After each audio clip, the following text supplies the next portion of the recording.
নমস্কার, আমার নতুন একটি ব্লগে সবাইকে অনেক স্বাগত। আজ শনিবার আর এখন প্রায় 6টা মতো বাজে। একটু ফুচকা বানাতে বসেছি। বিদেশে আসার পর দেশীয় বেশ কিছু খাবার দাবার খুব মিস করি, বিশেষ করে রাস্তার মোড়ে দাঁড়িয়ে এই ফুচকা খাওয়াটা। আর এখানে এই ছোট ছোট বিষয়গুলো কিন্তু এখানে থাকা ভারতীয়রা খুব মিস করে। মোটামুটিভাবে সব মেয়ের কাছেই পৃথিবীর সব খাবার একদিকে আর ফুচকা মনে হয় অন্যদিকে। তবে যাই হোক, এখানে যে একদমই পাওয়া যায় না তা নয়।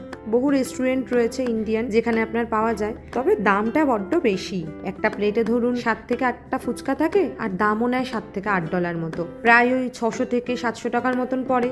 আর এখান থেকে ইন্ডিয়ান রেস্টুরেন্টগুলো যেহেতু অনেকটা দূরে হয়, তাই সেরকম ভাবে যাওয়াও হয় না আর খাওয়াও হয় না। ওই মাঝে এক-আধবার একটু খেয়েছিলাম। তবে জানেন তো, এখানে আসার পরপর রাজীব একবার কটস্কো থেকে নিয়ে এসেছিল। সেখানে আবার 3টে প্যাকেট একসাথে ছিল। তখন আবার অনেক দিন ধরে খেয়েছিলাম। তারপর থেকে যতবারই কটস্কো যায়, কিন্তু এইরকম আর ফুচকার প্যাকেট কখনো পায় না, আর সেরকম ভাবে ফুচকাটা খাওয়াও হয়ে ওঠে না। তো এখানে বেশ কিছু ইন্ডিয়ান মার্কেট রয়েছে যেখানে ফুচকার প্যাকেট পাওয়া যায়, মানে ফুচকা ভাজাই থাকে, এবার বাড়িতে এসে আপনি আলু মেখে খেলেন। আবার এরকম কয়েন ফুচকাও রয়েছে, এগুলো একটু ভেজে নিলেই হবে। তো এইবার যখন ইন্ডিয়ান মার্কেট গিয়েছিলাম, তখন এই গোলগাপ্পার একটা প্যাকেট আনি, আর এটার দাম ওই $5 মতো, মানে 400 টাকার মতো পড়েছিল। আর এটার সুবিধা হলো যে বহুদিন রেখে খেতে পারবো। আরো একটা প্যাকেট ছিল জানেন তো, ভাজা ফুচকা। ওটাতে 25টা মতন ছিল, দাম ছিল $10 মতো, মানে 800 টাকা মতো। তবে ওটা একটা ডেট দেওয়া ছিল, এক্সপায়ারি ডেট। আমি ভাবলাম যে কবে খাবো না খাবো, সময় যদি না পাই, তাই এটাই নিই, একটু ভেজে খেয়ে নেবো।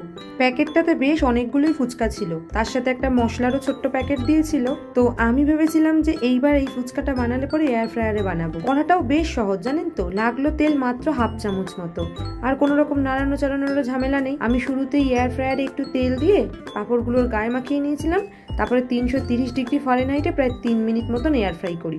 ব্যাস, আর কি সুন্দর গোল হয়েছে।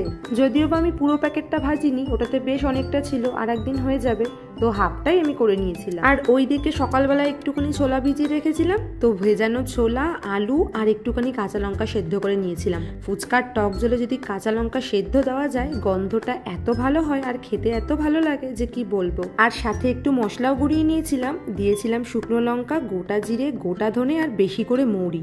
মৌরির গন্ধটা না আলু মাখায় দিলে পরে বেশ ভালো লাগে।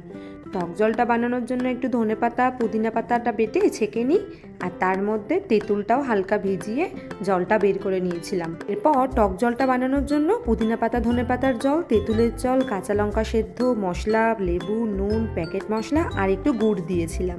আপনারা কখনো যদি তেঁতুল জল বানান, তাহলে অবশ্যই একটু গুড় দেবেন, দেখবেন খেতে না বেশ ভালো লাগে। আর অন্যদিকে আলুটা মাখার জন্য একটু পেঁয়াজ, ধনে পাতা, লঙ্কা কুচিয়ে রেখেছিলাম। তো আলুটা ভালো করে মেখে তাতে প্যাকেট মশলা, গুঁড়ো মশলা, তেঁতুলের টক, বিট লবণ, লেবুর রস, পেঁয়াজের কুচি, ধনেপাতা কুচি, লঙ্কা কুচি, বেশি করে ছোলা সেদ্ধ দিয়ে ভালো করে মেখে নিয়েছি। ব্যাস, আমার ফুচকা পুরোপুরি রেডি। দাঁড়ান, ওদের ডাকার আগে আমি নিজে আগে একটা খেয়ে নিই। মানে যতক্ষণই ফুচকাটা বানাচ্ছিলাম, ততক্ষণ ভাবছি কখন যে একটা ফুচকা খাবো। মানে বাকি তো সমস্ত কিছু ঠিক আছে, কিন্তু এই টক জল বানানোর সময় ফুচকার প্রতি চাহিদাটা যেন আরও বেড়ে যায়। আর এই ফুচকাটা এত মচমচে হয়েছিল যে কি বলবো, খেতেও দারুণ হয়েছিল। ওদিকে ওরা বাবা মেয়ে অপেক্ষা করছে, দাঁড়ান ওদেরকে এবার একটু দিয়ে নিই। মজা পেয়েছো তো আজকে ফুচকা হয়েছে? দাও আমাকে, দাও, আমার বাসা করে দিই, তারপরে খাও, তারপরে আবার দেবো, ঠিক আছে? হ্যাঁ, নালে সে দিয়ে যাবে। ওয়েলকাম। ইয়াম্মি, খাও, তুমি খাও। ভালো হয়েছে মা?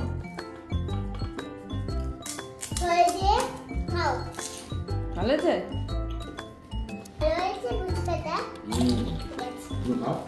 তো বাবা মেয়ের দুজনেরই ভালো লেগেছে, আর ফুচকা কারই না ভালো লাগে বলুন। তো আজকের ভিডিওটা এখানেই শেষ করলাম, দেখা হবে পরের কোনো ভিডিওতে। ততক্ষণ সবাই ভালো থাকবেন, সাবধানে থাকবেন। আর যদি ভিডিওটা ভালো লেগে থাকে, তাহলে অবশ্যই লাইক, কমেন্ট, শেয়ার করে দেবেন। টাটা।